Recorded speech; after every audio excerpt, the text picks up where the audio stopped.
Hello everyone, it's Larica here. I hope you are all doing well. Today I want to talk about Northanger Abbey from Jane Austen that I read this past month. And I really found it super interesting, that book, because what happened was I got a surprise gift from a friend of mine, Evie, who also has a YouTube channel, Fairy Wren Whispers.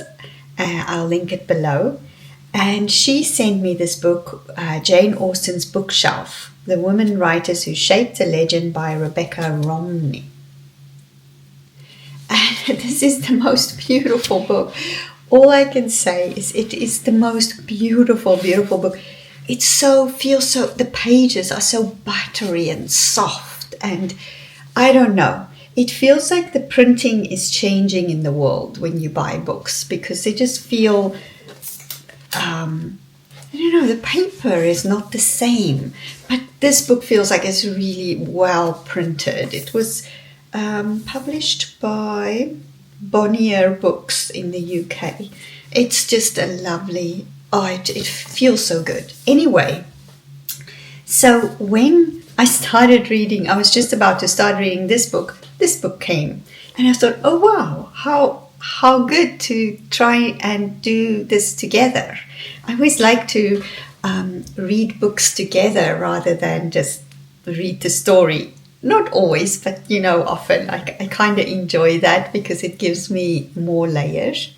So Northanger Abbey by Jane Austen is this young woman who goes to Bath with some friends and stays there, and she has a super vivid imagination. She loves books, and so she starts reading Ann Radcliffe's Mysteries of Udolpho while she's there. And she makes some friends while she's there, new friends. And they all go just have these conversations about Ann Radcliffe's book, Mysteries of Udolpho. And it's all in this book. And I thought it was just so cool, right? Because it feels like what we are all doing on YouTube when we read a book and we share it, and it's more one-way conversation, but still we talk about it, or we talk to our friends, and people have been doing this for forever, how people talk about books. So so she has this super vivid imagination, and she sees the world from these Gothic romances that she reads. And she goes to this place called Northanger Abbey with some of these friends that she met. And she thinks some really bad stuff is going on there because of her imagination of the books that she reads. So yeah, I quite enjoyed it. I think sometimes I miss a lot in these books because some of these classic authors are super clever. Not some, all of them. And I don't have that knowledge about the things that they know about. So the way they write is really clever. You can enjoy it just by reading it. Or you can also, maybe I think a lot of people enjoy it more because they know more. So then when they read these books, it adds a different layer, and they find more nuances and more funny maybe, or deeper. But still, I enjoyed it without knowing all the nuances.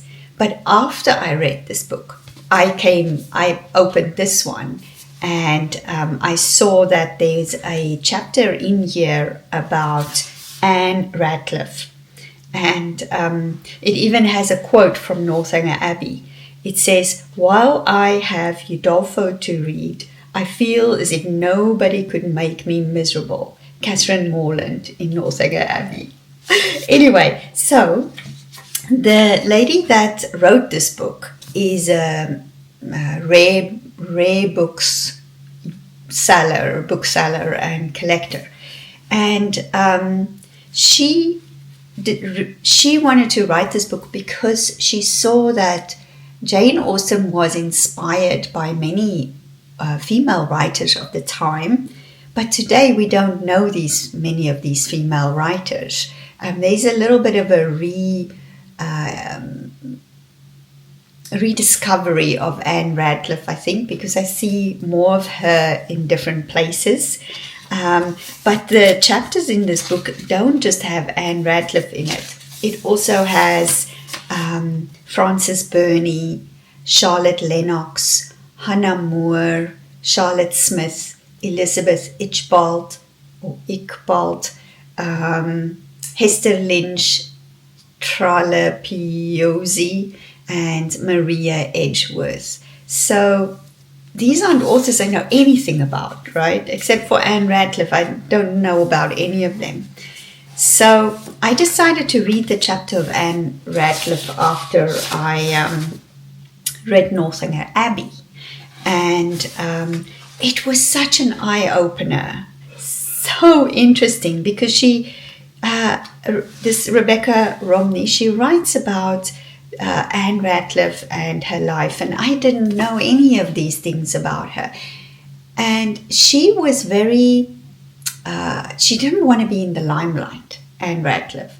So to such an extent, actually, that when she went to like the opera or listen to music, like go to the theater, she would sit with the band, the orchestra, underneath, so people didn't see her like hiding away.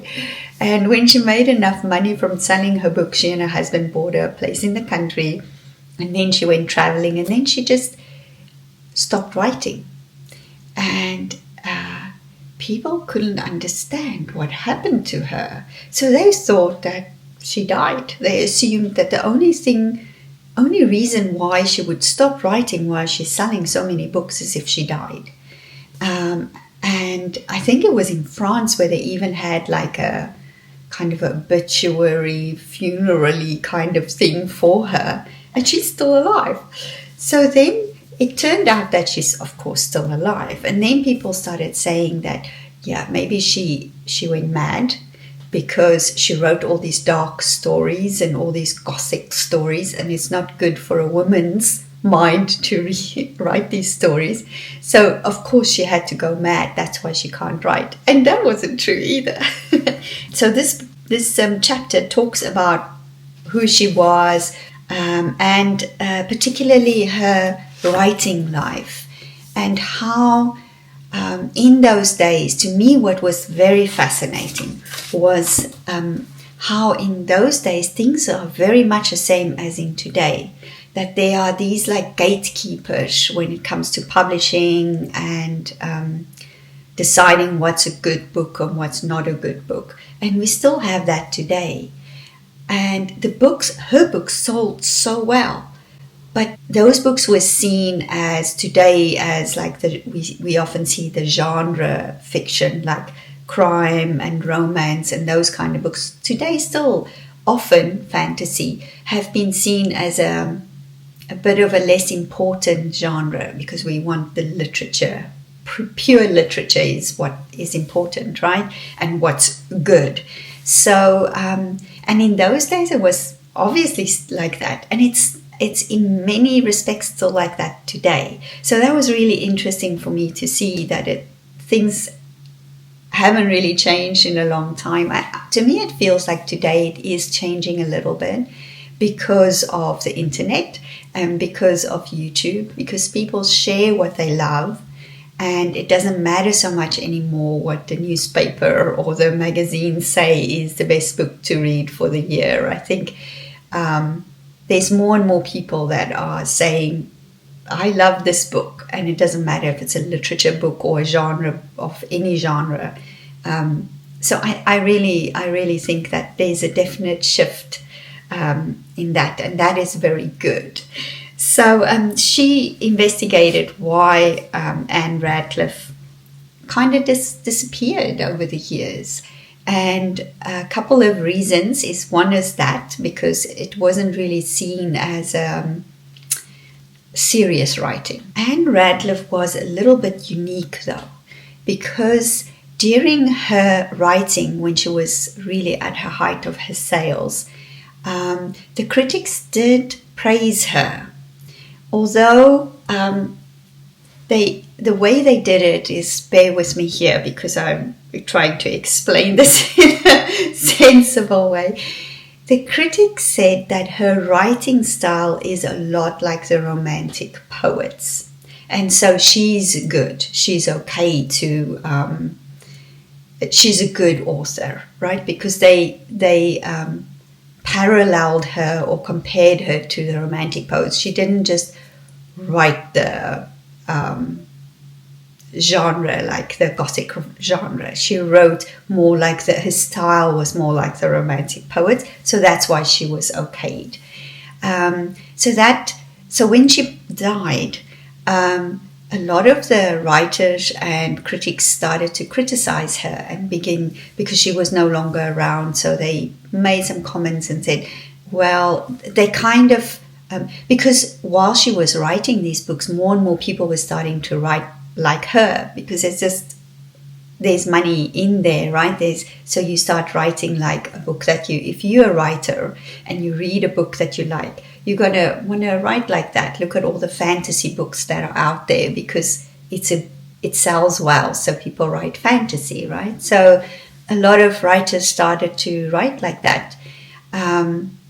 Like Anne Radcliffe, and the critics weren't so keen on that because it's not serious writing. So when she died, they started to degrade her work into this pool of Gothic, and they did not approve of that so much. This is all from this book that I read, right? And the other part that Rebecca Romney says is that why Anne Radcliffe kind of disappeared is she was such a recluse, not a recluse in terms of she didn't meet people, but she didn't want to be in the limelight. So there's not much known about her life. There's very little known about her life. So when people try and find out about her, there isn't much information. So that also plays a role. Like if you have authors that have really big biographies that was written about them, or we know about their history a lot, then we are naturally more curious to read them. And then they stay longer in the public's eye. So, so that was really interesting. My video was about Northanger Abbey, but it was also about Anne Radcliffe and her life, and kind of combining these two books that I read.